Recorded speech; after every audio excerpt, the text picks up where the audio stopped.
Welcome to the Informed Pregnancy and Parenting Podcast. I'm your host, pregnancy-focused chiropractor, Dr. Elliot Berlin. My guest today is a doctor of pharmacology and an Ayurvedic counselor who works as a science liaison for a pharmaceutical company on rare pediatric diseases. She's currently pregnant with her first and is planning a far less medical birth than most. Amaris Rodriguez, welcome to the podcast. Hello, and thank you for having me here. I feel honored to be on your podcast, Dr. Berlin. I'm super excited to share my story. Yes, I'm excited to have you and excited to hear your story. And also, you have such a warm, wonderful energy, and it's always an honor and pleasure to be around you. So thank you for joining me. Well, thank you. Thank you. Where are you from originally? I'm from the East Coast. I was raised in New Jersey. I'm first generation. My family's from Puerto Rico. My parents were born on the island and then they came over here. Yeah, so Jersey. And then from Jersey, I lived in Philadelphia for quite some time. I went to college in Philly and I started my career in Philly. So Philly is home for me. Probably I feel closer to Philadelphia than I do New Jersey.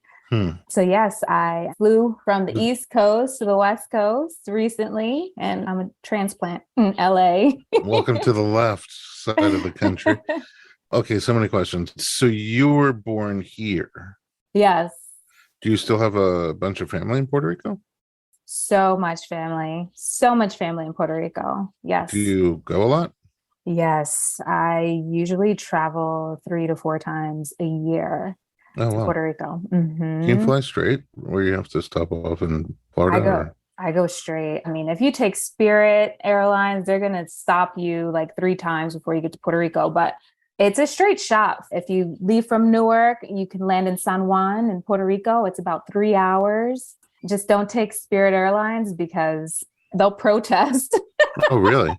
Well, Yeah. Spirit is one of our sponsors. Oh, no. No, I'm just kidding. I'm just kidding. We gotta edit that out. No. I'm totally kidding. Spirit's not one of our sponsors, but I've never been on Spirit. I've never had the pleasure, but everyone talks so lowly about it. Oh, man. I've had bad experiences. I don't like flying on great airlines, so I can't even imagine what that's like. I'd rather just walk. I've banned Spirit from my list of choices. Oh, you have enough Spirit without Spirit. Okay, so you go back a lot, and yeah, is the Puerto Rican culture infused into your life? Absolutely. Oh man, where do I begin? So my family's quite large. I have a humongous family on both sides, on my mom's side and my dad's side. We get together a lot. My immediate family, we get together almost like every single week for something, and it's always revolving around delicious food. My mom can cook so well, but everybody in my family cooks really, really well. Everything is surrounded by food. We get together, there's always food, and that's what brings us together. And there's so many of us. It's really beautiful. I'm super blessed to have the family that I have. And I'm really thankful that my parents have passed down that tradition of togetherness. They did a really good job of passing that down to their kids. It's something that I definitely want to pass down to my baby. And I think about that because I'm grateful at how bonded we are. We'll really up each other's butts. We have our bad moments, but we love each other so much. And there's so much support there. And there's so much love. I feel their love all the way from the East Coast. I'm here. I'm missing them. And I just feel super supported by them, even though there's a lot of distance there right now. Oh, they could always overnight you something. Yeah, it's really nice of your parents to pass on the up each other's butts traditions. All right, so you grew up in Philly, and then you went to school. What'd you study? I went to school for biochemistry at Temple University, and then from there, I went to school in Massachusetts to become a doctor of pharmacy. I went to an accelerated program, so I graduated in 3 years, and then I went back to Philly and I started working. I was working retail pharmacy for quite some time. So retail pharmacy for about 9 years. Oh, wow. And You're talking about the regular pharmacists that we all go to get our gazillion prescriptions oh, yes. every day? Wait online for a Yes. while. Yeah. So when you're waiting in line, you're staring at the pharmacist's forehead and we're trying to work as fast as possible. And we're just like sweating bullets because we know that there's a line of people upset. You said 15 minutes. Exactly. My allergies. And then I always thought they should put advertising on your head because we're always looking at your forehead. Right on the forehead. Yes. Yeah. You may be mad, but fly spirit and you'll be more mad. Okay. Exactly. So biochemistry is an interesting choice. That was your major? Yes, I actually applied to pharmacy school. Like I knew I wanted to go to pharmacy school when I was in high school. I was 14 when I made the decision that I wanted to become a pharmacist. Was that influenced by any kind of experience or you just love drugs or? I really was good at math and science. And I always was interested in researching ingredients. Like I would look at ingredients on food, on toothpaste. I would look at the back and see these big, long words and had no idea what it was. And I was just so curious about it. And I just would start researching stuff on my own.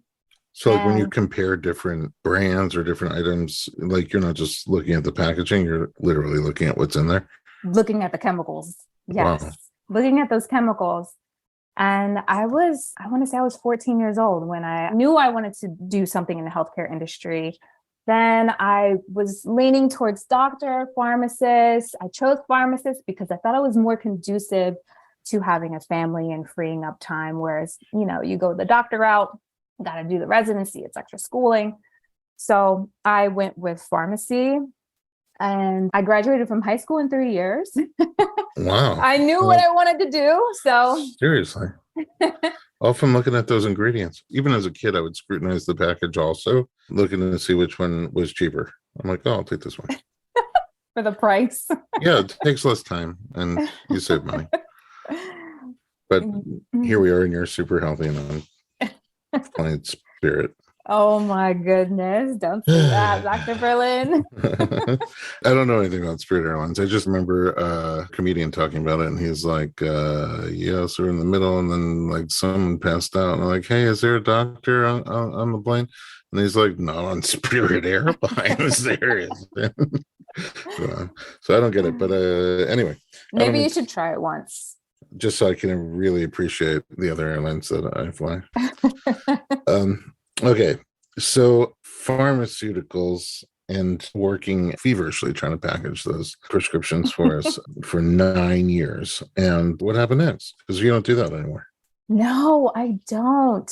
Honestly, working in that retail setting, I felt like my morals were not lining up with what I was doing. And I felt kind of bad doing that day in and day out. On one hand, I have tuition I have to pay back. And on the other hand, I have my morals. But I did a little bit of hopping around from pharmacy to pharmacy, just wondering if the situation would be better or change. And I found that it was the same, no matter what company I was working for. And at the end of the day, like as a pharmacist, you have metrics that you have to meet. That's vaccination. You have a quota that you got to reach. Prescriptions. I want you to come back to keep filling this blood pressure medication, because if you don't, then we lose money. And I believe in preventative care, and let's wean these patients off of this medication. Let's try to get them off of this. Like, what can we do? But these pharmacies, that's how they make their money. It's a business. It's a business at the end of the day. So I think a lot of people would prefer to use medication as a crutch to help them get to a point of health where they no longer need it. For example, if you broke a leg, you don't want to walk on crutches for the rest of your life. You want to use them until your leg can heal and then you lose the crutch. Yes. But yeah, I can see how any business really is, if you're looking at it straight from a business perspective, it's all about the bottom line. And so it's how much of our product can we get out there, market, push, sell. And in this case, it's a product that, well, on one hand can be extremely helpful and life-saving. On the other hand, it can cause a lot of harm. So, if there's not deep discretion in how you're pushing, promoting, and meeting your bottom line, I can see how that would be a ethical, moral dilemma for you. Absolutely. Absolutely. But one simple solution is to just not care. Yeah, which I'm incapable of. Oh, I know you are. So where'd you go after you left retail pharmaceuticals? So while I was in retail, I decided to go to school for Ayurveda. So I let that job fund my Ayurveda schooling. So Oh, yeah. yeah, I was in school and working full time, and I wanted to work towards getting certified to do consultations with people and approach the body as a whole. Are you familiar with Ayurveda? Maybe you can tell us more about Ayurveda. Yeah, definitely. So Ayurveda is an ancient Indian system where you're approaching the body as a whole. And when you approach the body as a whole, you're taking into account that person's constitution, how they were born, their dosha, their environment, their relationships, what you're eating day in, day out, their career, what they're doing day to day. And if you compare that to Western medicine, when you go to visit a doctor, it's very different. You go there with a problem and they focus on that problem. I like to think of it as, them looking at you as a car. And if you go in with something wrong with the car, they're just going to fix that problem. So if you go in, your arm is hurting, they're going to try to pinpoint exactly where in the arm it's hurting and treat that area, rather than looking at you as a whole and addressing everything. In Ayurveda, those consultations, the initial one can take like 3 hours long because we're asking so many questions to try to get to know you and understand what's going on. We do a tongue assessment. There's a lot that you can tell from a person by looking at their eyes, their tongue, their skin, knowing what they're eating every day. Certain foods can aggravate your constitution. Your constitution is what you're born with. So there's 3 different doshas. You have kapha, pitta, and vata. And each of these doshas resides within us. And every person is so unique that we have a different percentage of these doshas within us. So I feel in Western medicine, a lot of the times we have this one size fits all approach to treating people. But in Ayurveda, the approach is so different for every individual. It is so unique. Everybody has a different regimen to follow. I may do a consultation with somebody and tell them, okay, you just get rid of all the pepper, no red pepper, no crushed red pepper. Just get rid of all the spicy stuff because they have so much fire in their dosha. And sometimes you can see that pop up on the face as acne. It's really, really beautiful system. I think I need a little fire in my dosha. If you know what I mean. I don't know what I mean. But hold on, you said so many important things. My doctor definitely treats me like a car because every time I go to him, he's like, you got too much junk in the trunk. You got to take off a little weight. Second of all, what I love about all the holistic approaches to healthcare, including Ayurveda, is that they don't just look at where the symptom is, right? First of all, the definition of health is not the absence of symptoms. You can have no symptoms and still not be healthy. So in that case, what does Western medicine do for you? There's not much because they treat symptoms. And making a symptom go away doesn't even mean you necessarily resolve the issue. An example of that is if we're going to treat it like a car, if the oil light goes on, and that's the symptom, and all we need to do is make the symptom go away. And one of the easiest ways to do that is just cut power to the oil light and it'll go away. But in about 500 miles, your engine's going to fall out and smoke all over the place. Exactly. Right? You get it. So I get it. And another sort of holistic image that I have in my head that they taught me in chiropractic school that I heard someone say was when you step on a dog's tail, it barks.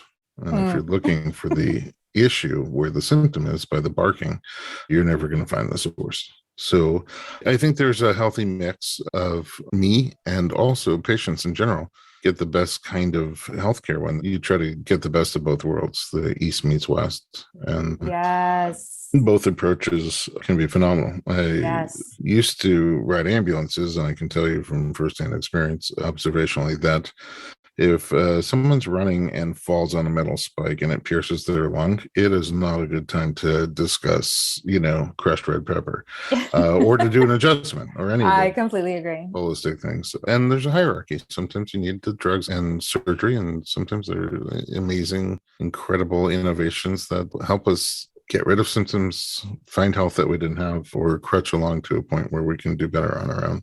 Absolutely. So it's cool that Yeah. you got to sort of have a taste of both.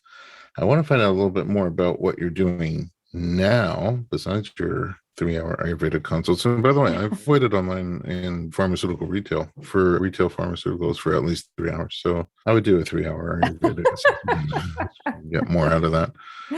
It's My long. favorite thing is when I'm waiting online, like, oh, go browse about the store. I come back with like candy bar, ice cream. Oh, no. And then like, okay, here's your metformin. I'm like, oh, great. I need 3 Dr. times as much. Berlin. No, not me. Oh, man. I'm not on the net yet. All right, let's take a little break. We come back. We're going to find out more about the very fascinating Amaris.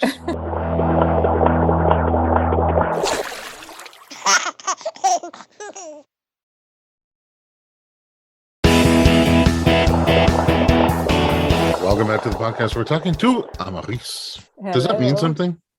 Yes, it means God's gift. Oh, I can totally see it. I don't know how they knew right when you popped out, but Amaris is definitely a gift from God. You're a special person. Thank you so much, Dr. Berlin. Thank you. All right, so you did the whole. So are you. Thank you. If I could sing your praises for about 5 minutes. I could sing. That's as much as I can say. All right, here we go. So you biochemistry, which is very off-putting to me, though, just all the different steps between glucose formation and destruction. I couldn't do it. You're a much smarter person than I am. Okay, so then there was biochemistry and then pharmaceuticals, then retail pharmaceuticals. And you just got frustrated with the system of using drugs and surgery as a primary form of healthcare. And you just studied Ayurveda. Mm-hmm. And when you talk about Ayurveda, nobody can see this but me, but you glow, like your ear to ear smile, your eyes open up with passion, you glow. And when you talk about drugs and surgery, you're just kind of like smart. So what do you do now? Because you're back to working sort of in pharmaceuticals. Yeah. I guess one thing we did kind of skip is while I was doing the Ayurveda thing, I applied for Doctors Without Borders. I was trying to really get out of retail pharmacy. I applied to Doctors Without Borders and I got into the program. Oh, wow. Okay. Did you travel? No, I did not get to travel. I was in the program. I waited for a mission for 2 years. You just have to wait for an opening and then they stick you into, where the opening is. But that's what so crazy. It seems like they would need people all day, every day. You would think, but with pharmacists, there's not a lot of open positions. There's only a few pharmacists. You don't need a lot of pharmacists. You need a lot of nurses. You need a lot of doctors. And the pharmacists are the ones that handle the drugs, but you only need one pharmacist and to cover a big territory. So I really, really wanted to do that. Didn't work out. Found this medical science liaison career. And it was very appealing to me. So I applied to a pharmaceutical company that is a certified B Corp. I did not even know that existed in the pharmaceutical industry world. And I interviewed with them. I got the position. I was really happy because this place is certified B Corp. What does that mean in English? They're super transparent about their day-to-day business practices. Okay. Very transparent. They care about the environment, meaning a lot of the products that they're pumping out are environmentally friendly. We're talking about inhalers. A lot of inhalers leave a carbon footprint. I see. They're trying to go green. Eco-responsibility. Oh, yeah. Tons of it. And that meshed really well. I was really happy to find that pharmaceutical industry. Also, the position that I have is within ultra rare diseases within pediatrics. Oy. And these rare diseases, you can't do yoga. you know, you can't, eliminate pepper and stuff from the diet to help these babies. Yeah. Some of these babies are born with these diseases and they need treatment immediately. And without this treatment, they can pass. So that's what we were talking about earlier. You need both. Absolutely. There's some things you can't just green juice out of your system. Exactly. And what we should have is a judicious combination for all the systems, for all the healthcare. That would be amazing. Yeah. So sharks. Yes. Yeah. So what does the liaison do? We bridge the gap between healthcare professionals and key opinion leaders within the industry to the company that I'm working for, to the pharmaceutical industry. So say, for example, one of the rare diseases that I cover is bubble boy syndrome. Bubble boy syndrome is when your baby is born with a pretty much no immune system. Oh, well, hence the name. They used to pretty much have to keep them in a bubble so that they wouldn't be exposed to anything because they couldn't fight it off. Yes. There's a documentary on YouTube for free. If anybody's interested in watching it, it's very, very interesting to see that. And do you know what it's called? If you just type in bubble boy syndrome in the little search box, you'll see a little baby named David. I think his last name is Vetner, but it's David. Okay. And just click on that and the whole thing's on YouTube for free. Oh, amazing. That's my favorite price tag. And so with the medication, they don't need to live in a bubble. Exactly. So like, I can see why you feel good about that. Yes, working on a drug like that. Yes, it's necessary and you have to treat your baby as soon as possible. So if there's a new case in my territory, I work as quickly as possible to get the medication to the baby. I communicate with the key opinion leaders. Any new research, any research projects that key opinion leaders want to initiate within that subject matter, we try to facilitate that because it's only going to help improve treatment for these babies. Well, that's amazing. And you have almost a decade of experience working as quickly as you can to get medications to people. So yeah. So look at the retail pharmaceutical paid off. Yeah, I'm so happy I'm not doing that anymore. I can't imagine being pregnant and standing on my feet for 12 hours. Yeah. I do have patients that do that, and we have long, healthy relationships because of all that standing in one place for so long. Yeah. Yes. All right. You're pregnant. And, before we get directly into how you're pregnant, who's the guy? Where'd you meet him? How did it all come together? Oh, man. My husband, his name is Bryson. Bryson. He actually reached out to me on social media. He saw one of my photos and he fell in love instantly. Oh, wow.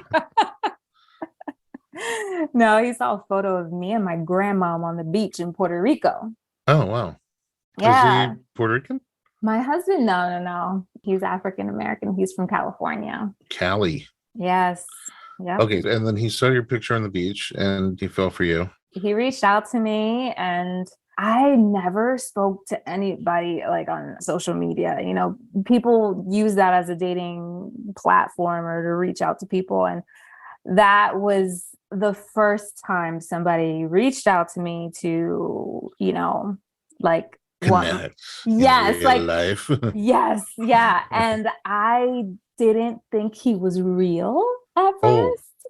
He had like a little blue check mark next to his name. I'm like, who is this guy? Doesn't that mean they are real? Yeah. But you never know with the internet. Yeah, I've heard some things. And also people like hack into accounts, and that's actually happened to him. People have hacked into his account. And that happened to me. See? Yeah, it happened to my mother. See? Who wants to get into her account? I was pretty sure because when she started sending me porn every 2 hours, I was like, oh my gosh. No. Yeah. Talk about overdoing the pharmaceuticals. Okay. She doesn't even know what she sent me. I couldn't bring myself to tell her. Oh. But we did get it resolved. Okay. So you met in person at some point. Yeah. So we spoke on the phone for a few months and then we met in person. And I remember asking him to take a photo with a spoon in his hand because I'm like, okay, I need you to take a photo with a spoon in your hand so I know that So it's you. oh, wow. That's so funny. Okay, first of all, you've been watching too much 90 Day Fiance. And second of all, his blue check mark is because he's an athlete. Yeah. Oh, yeah. That was another thing. What's wrong with athletes? Well, you can say that I was a little scared, about that. I don't know if scared is the word, but I was hesitant. Very, very hesitant. Hesitant because they don't have the settled down life? Yeah. Yes. Okay. Yeah. Yeah. And, you hear stories and, they go out a lot and this, that, and the other. And there's a spotlight on them. And, I was hesitant. Yeah. So it took me some time to get over that hurdle. Even after the spoon photo? Over time, I realized how authentic he was and how true to himself he was. And he marches to the beat of his own drum. And he was just honest and vulnerable. And was just very honest with me. And I respected that. And he just always did his own thing. It's like a group of people could be going out and he'll, do his own thing. He does not follow, other people.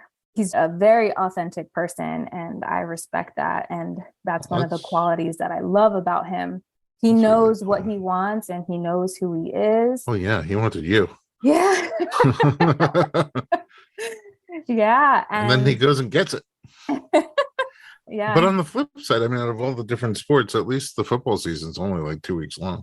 It's like a short season, no? No, not 2 weeks. Not 2 weeks, but I'm just saying compared to like baseball, they play 500 games a year or something. Oh my gosh. So, it's a shorter season. Yeah. Yeah. But then he has to travel a lot, I assume. Yeah, he does travel. He doesn't play anymore, but when he was playing, there was a lot of traveling and he didn't want to really continue that lifestyle because he knew it was not conducive to having a family. For family. Yeah. Well, Yeah. How long ago was that you guys got together? 4 to 5 years. 4 to 5 years. And then the relationship grew. Yeah, definitely. And then you got married. Yeah. And now you're having a kid. Was kids like something you talked about early on? Yes. He says that when we first met, that I said I didn't want kids. I didn't want kids unless I was going to be with like a person that I want to have kids with. And I met him and, he's the perfect partner for me and my whole perspective on that changed. And here we are and we're expecting a baby in a few weeks. All right. So this is where we have to take another break and get serious. We need to talk about how has your pregnancy been? You're due soon. Yeah, I'm 38 weeks. Wow. Yeah. And you have more fuego than I ever had in my whole life. You are on fire. You have so much energy. I don't know how you do it. All right, let's take a very quick break so you don't have the baby before we come back. We'll be right back.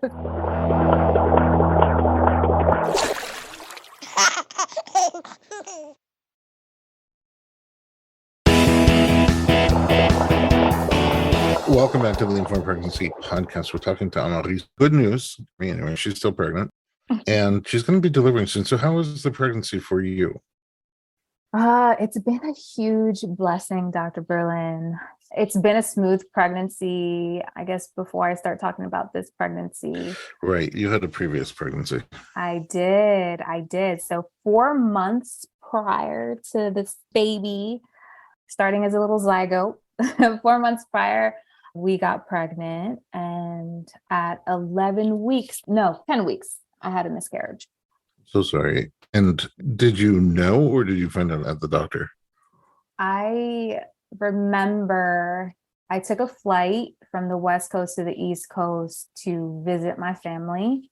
And while I was over there, I started spotting. But it was very light spotting. I told my midwife. She said, don't be alarmed. Some women spot, especially after having sex. And that's what happened. After sex, I started spotting. What airline was that?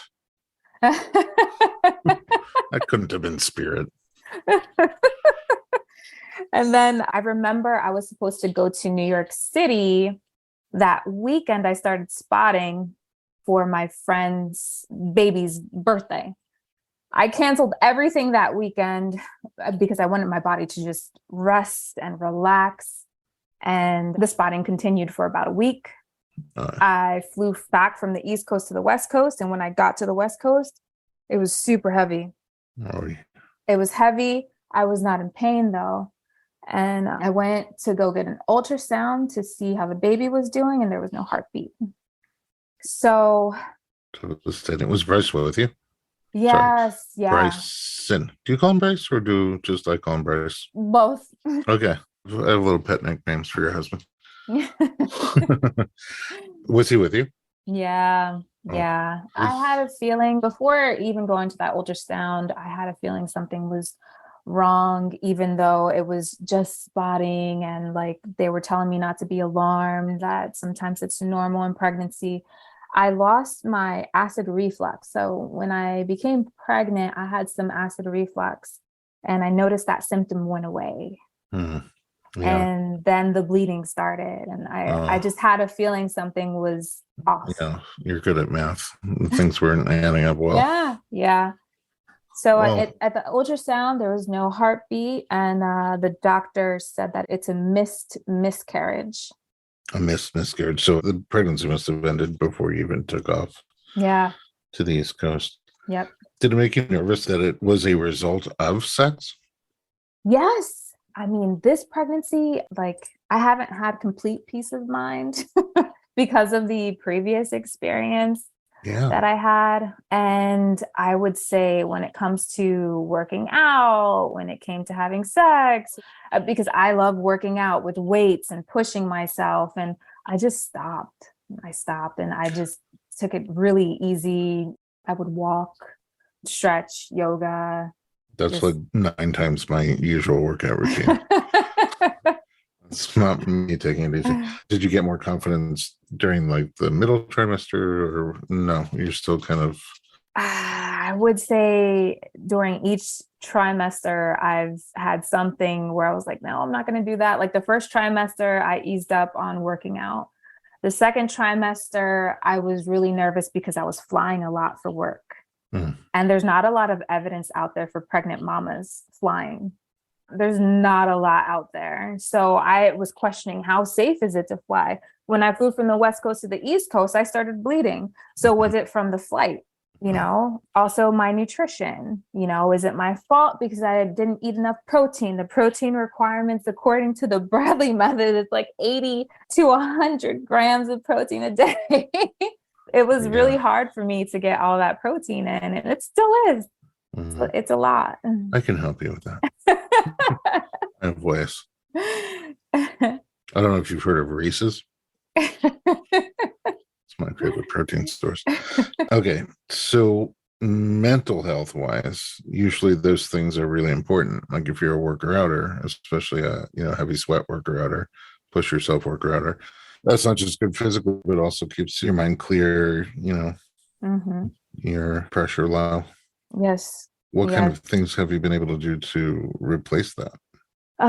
Walking, meditating, yoga, and just really taking in this pregnancy. And, I don't want to work out how I was working out, but it's for my baby. So that brings me so much joy and so much happiness. And I don't look at it as, oh man, I don't get to work out like that. And, kettlebell swings and all this stuff.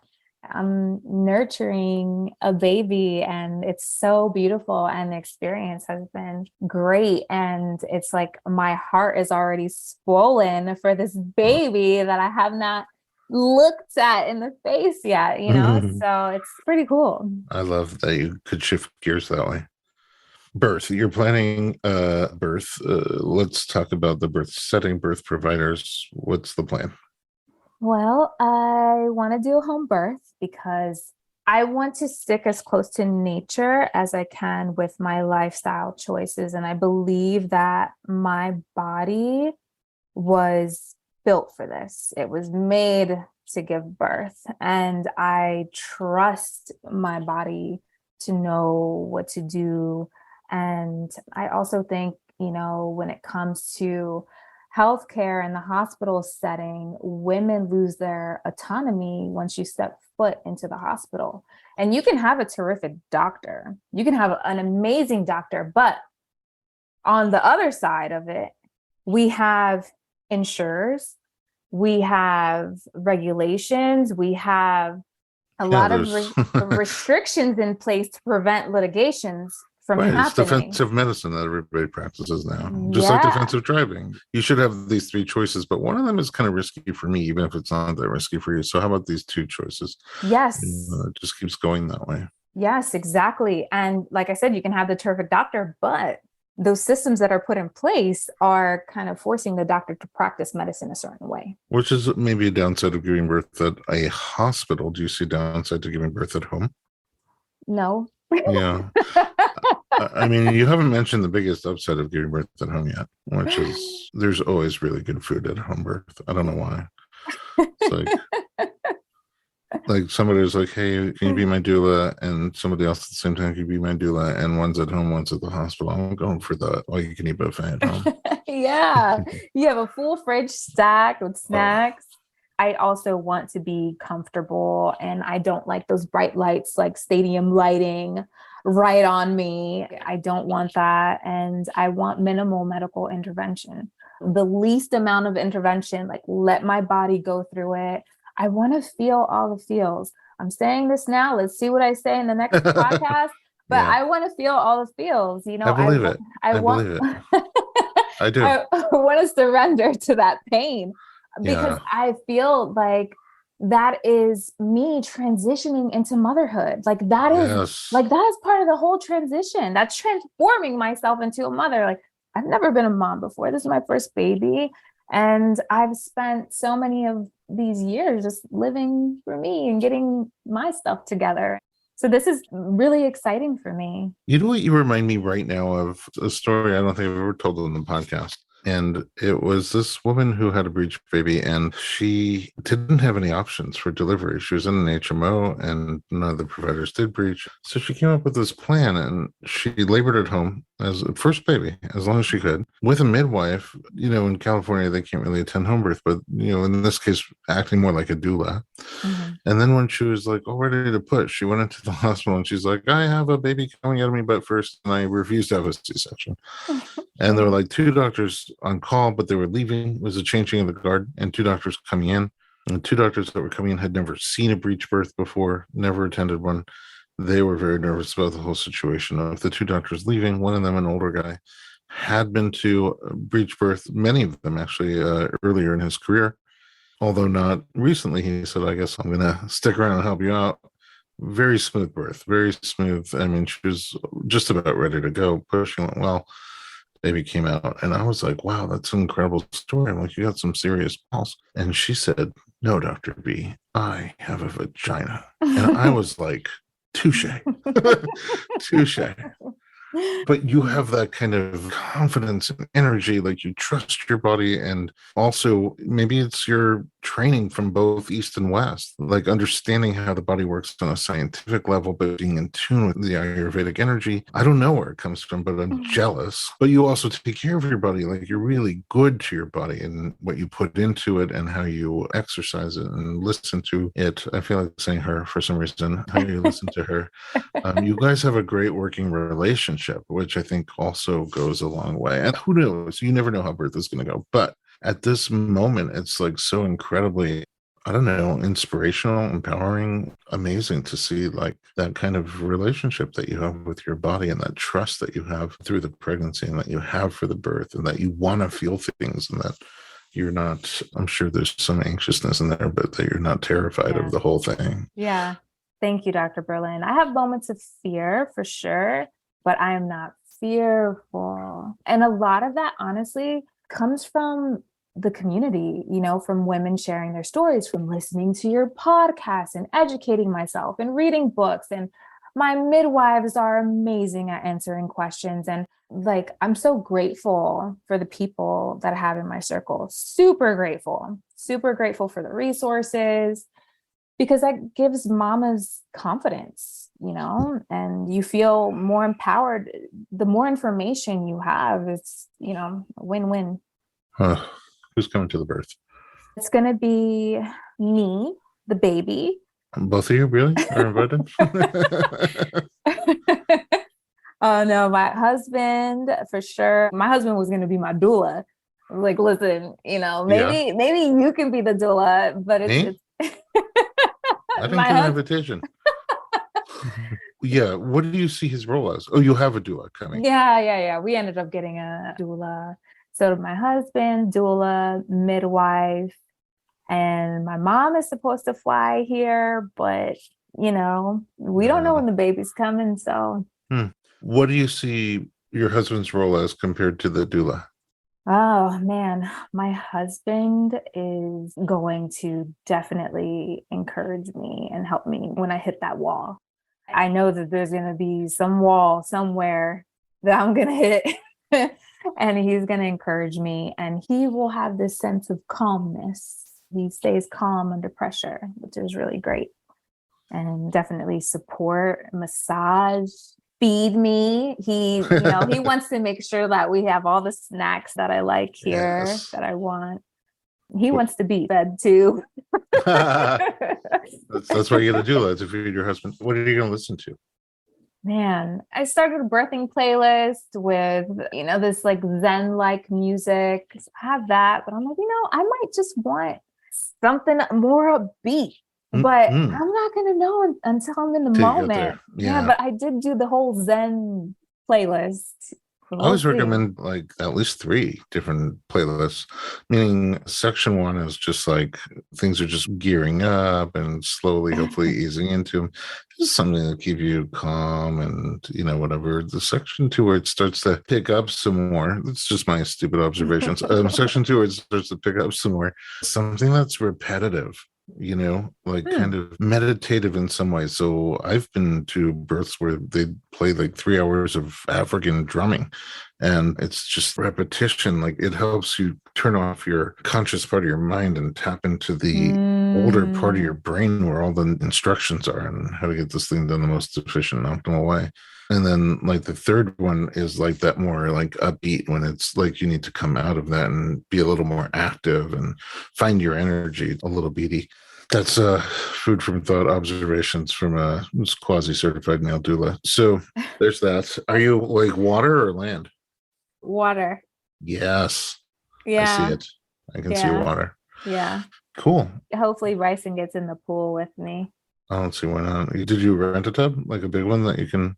Yeah, we actually just got it today, the Aquadula. Aquadula. So you have a backup plan. Like I was saying, this is true of you too, that the birth we just talked about is your goal, your target, your plan A, your first page or your flow chart. But you have plans for backup should you want them or need them.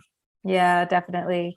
I have a backup OB, and if there's an emergency, take me. I will surrender to the hospital. I want that to be like an emergency situation if that happens. I know what you mean by that. It sounds weird, but I know what you mean by that. You don't want an emergency, but you want it to be that if you had no choice is why you're going to the hospital. Yeah.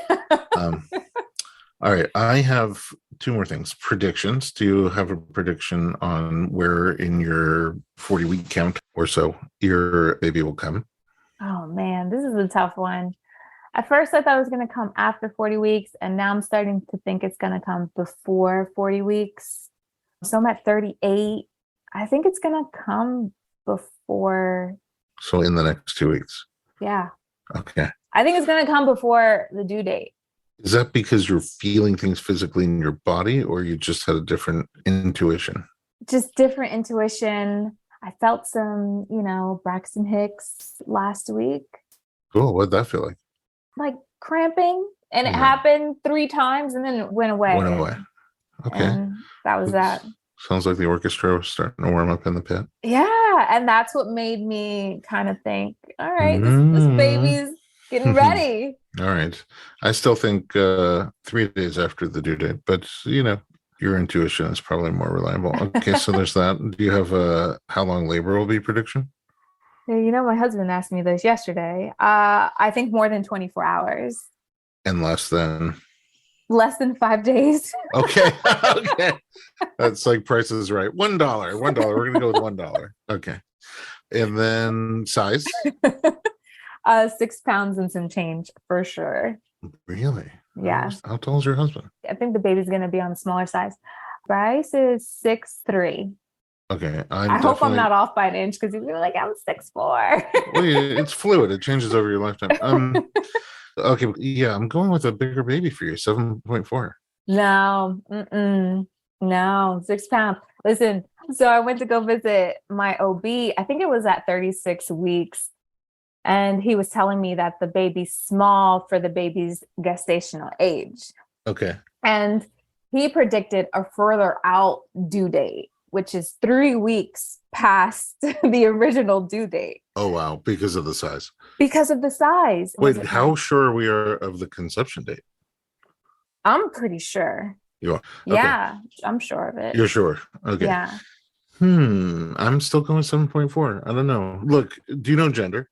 Yes, but you're not telling. Yeah, You're not yeah. Okay. Just so you know, when I guess gender, I'm right about almost 15% of the time. So my guesses are worth absolutely nothing, but I'm going with 7.4. I'm going with 3 days past your due date.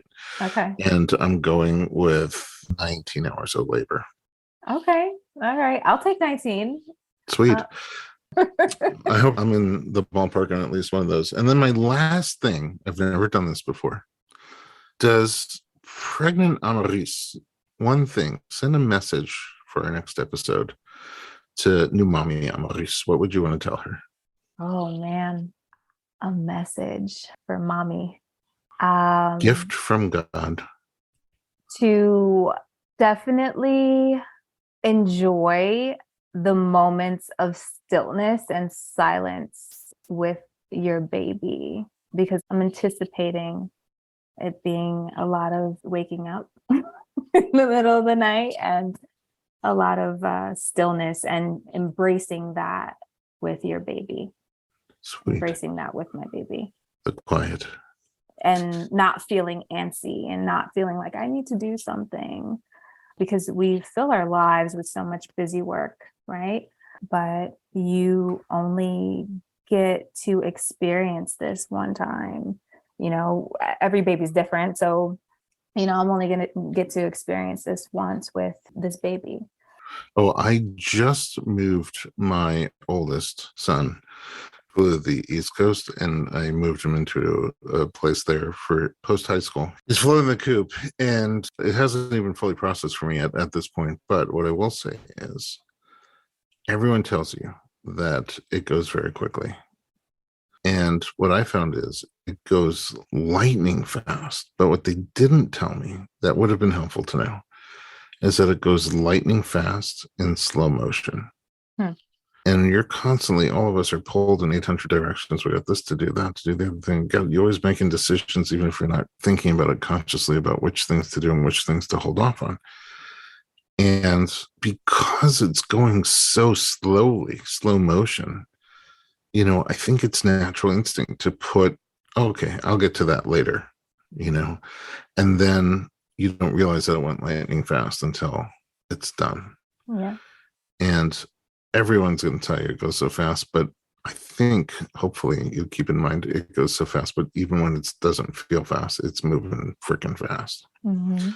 So I love your advice to new mommy Amaris to embrace those moments and just, honor them, value them, and prioritize them. Cool. Yeah. Congratulations to your son, by the way. Thank you. I'm so glad we finally got one out of the house. Jeez. I'm sure you miss him. I miss him so much. I just talked to him today. Like, how's it going? He's like, I've been away for 11 hours, Dad. I'm like, okay. All right. Next time we talk to you, we'll have your baby. We'll have the rest of the story. And I can't say it enough. You're an amazing person to be around. You have such a wealth of different backgrounds and different perspectives on health and life. And it's great to learn from you. So thank you for sharing. Thank you, Dr. Berlin. I appreciate it. And thanks again for having me on here. And thank you for everything that you do. You're welcome. And at home, thanks for listening to the Informed Pregnancy Podcast. If you want to connect with us, check out our brand new, resurgence of our blog, the Informed Pregnancy blog. You can find it and our other media at informedpregnancy.com.